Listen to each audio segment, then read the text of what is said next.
નમસ્કાર વિદ્યાર્થી મિત્રો કે ધોરણ 10માં જે બાળકો હાલ અભ્યાસ કરે છે અને જે બાળકોને રિપીટર એક્ઝામ છે બરાબર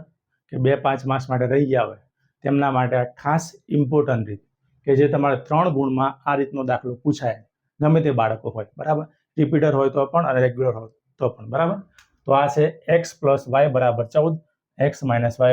4 કઈ રીત તો કે આદેશની રીત કઈ રીત તો કે આદેશની રીત ધ્યાન રાખજો મિત્રો આદેશ અને લૂપ આ બંને તમે રીત કરો તમને 6 ગુણ પાકા થઈ જાય બરાબર નોર્મલી આ રીતના તમે દાખલા કરો તો 6 ગુણ તમને મળે આખું ચેપ્ટર 12 થી 13 ગુણનું છે પણ તમને 6 ગુણ તો પાકા મળી જાય આપણે શરૂઆત કરીએ મિત્રો તો તમને રકમમાં બે સમીકરણ આપ્યા હોય તો જુઓ સમીકરણ આપણને આપ્યા છે x + y = 14 કયું સમીકરણ તો x + y = 14 આના આપણે નામ આપીએ સમીકરણ નંબર 1 અને બીજું છે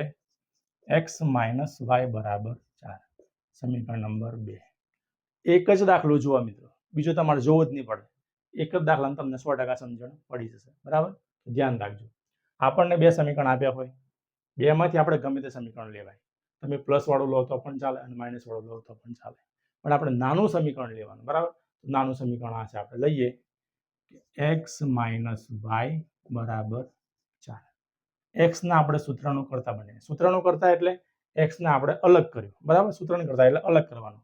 બરાબરની આ બાજુ 4 હતા ધ્યાન રાખજો પણ x જોડે y એ માઇનસ હતા તો માઇનસ બરાબરની પેલી બાજુ જાય તો કેવા થશે તો કે પ્લસ y થશે ખબર પડી જો ફરતી x ને સૂત્રનું કરતા બનાવ્યું બરાબરની આ બાજુ 4 હતા પણ x જોડે y હતા એ માઇનસ હતા તો માઇનસ y એ બરાબરની પેલી બાજુ જશે તો કેવા થવાના તો કે પ્લસ y થવાના આ મિત્રો મળ્યું આપણને સમીકરણ નંબર 3 કયું મળ્યું તો કે સમીકરણ 3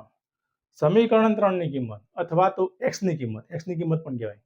સમીકરણ 3 ની કિંમત સમીકરણ 2 માં મૂકતા સમીકરણ 3 ની કિંમત સમીકરણ 1 માં મૂકતા તમને પ્રશ્ન થાય કે સર 2 માં કેમ ના મુકાય તો જુઓ મિત્રો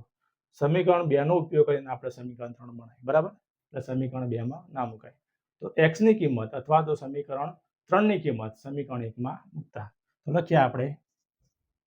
x ની કિંમત ક્યાં મૂકતા તો કે સમીકરણ 1 માં મૂકતા થોડું રાઇટિંગ મારું જોરદાર આવે છે એટલે ધ્યાન રાખજો હા બાકી તમને સમજણ પડશે ચલો x ની કિંમત આપણે સમીકરણ 1 માં મૂકીએ એટલે પહેલા પેલું સમીકરણ 1 લખવું પડે સમીકરણ 1 છે x + y = 14 તો x ની જગ્યાએ આપણે કિંમત મૂકવી પડે તો x ની કિંમત કઈ છે તો કે 4 + y છે તો મૂકીએ આપણે 4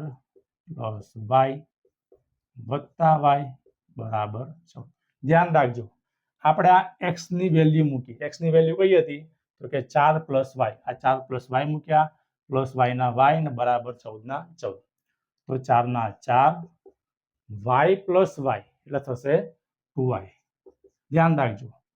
કે y + y હોય ને તો બંનેનો સરવાળો થાય એટલે 2y થાય અને y ગુણ્યા y હોય ને તો બંનેનો ગુણાકાર થાય તો y નો વર્ગ થશે આટલું ધ્યાન રાખવાનું બરાબર આગળ જુઓ 4 ના 4 y + y એટલે 2y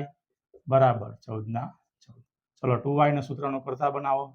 બરાબરના બરાબર બરાબરની આ બાજુ 14 તો હતા પણ જુઓ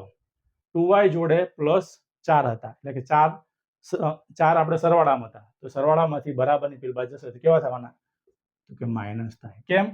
તો કે 4 એ પ્લસ છે બરાબરની પેલી બાજુ જાય અથવા આ બાજુ આવે તો પોતાનું ચિહ્ન બદલે પ્લસ હોય તો માઇનસ થાય માઇનસ હોય તો પ્લસ થાય તો 2y ના 2y 14 માં 4 જાય તો 10 તો y ના y 10 ના 10 હવે જોજો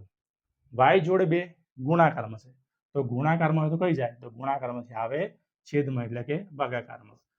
2 પંચાની 10 તો y બરાબર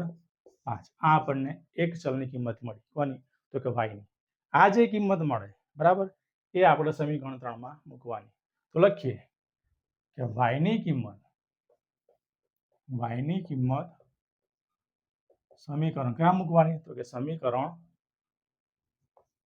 3 માં મૂકતા y ની કિંમત સમીકરણ 3 માં મૂકતા સમીકરણ 3 આપણે લખીએ x બરાબર 4 + y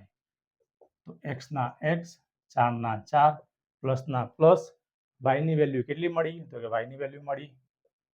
5 કેટલી મળી? તો કે 5 મળી આપણને વાયની વેલ્યુ, બરાબર. તો એક્સ બરાબર 4 + 5 એટલે 9. તો આ મિત્રો મળી આપણને એક્સ અને વાયની વેલ્યુ, બરાબર. મોસ્ટ ટાઈમ પીરિયડ છે, તો ખાસ 10મા વાળા સુધી આ વિડીયો શેર કરજો કે જેથી અમને એક્ઝામમાં કામ લાગે. થેન્ક યુ મિત્રો.